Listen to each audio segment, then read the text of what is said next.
નર્મદા જિલ્લામાં ભારે વરસાદ અને રેડ એલર્ટની સ્થિતિ વચ્ચે આરોગ્ય તંત્ર દ્વારા ઓપરેશન સેફ ડિલિવરી અભિયાન હાથ ધરવામાં આવ્યું। અસરગ્રસ્ત બની શકે તેવા વિસ્તારોમાંથી 15 ઓગસ્ટ 2026 પહેલા પ્રસૂતિની સંભાવના ધરાવતી 142 સગર્ભા મહિલાઓની ઓળખ કરીને આરોગ્ય ટીમ દ્વારા સર્વે કરાયો હતો, જેમાંથી 101 સગર્ભા મહિલાઓને સુરક્ષિત રીતે આરોગ્ય કેન્દ્રમાં ખસેડાઈ છે। વરસાદી પરિસ્થિતિ વચ્ચે આરોગ્ય તંત્રની સતર્ક કામગીરીથી મોટી રાહત મળી છે।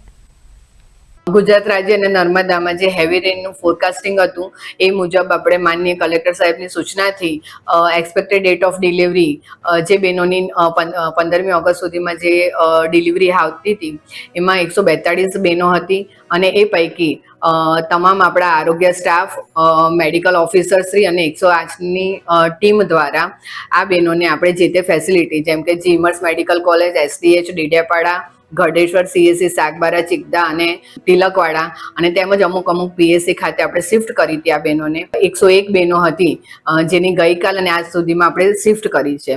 તે પૈકી 25 બહેનોની ગઈકાલે અને આજે ડિલિવરી થઈ ગઈ છે। તમામે તમામ બહેનોની ડિલિવરી સારી રીતના થઈ છે અને માતા અને બાળક બંને સ્વસ્થ અને સુરક્ષિત છે।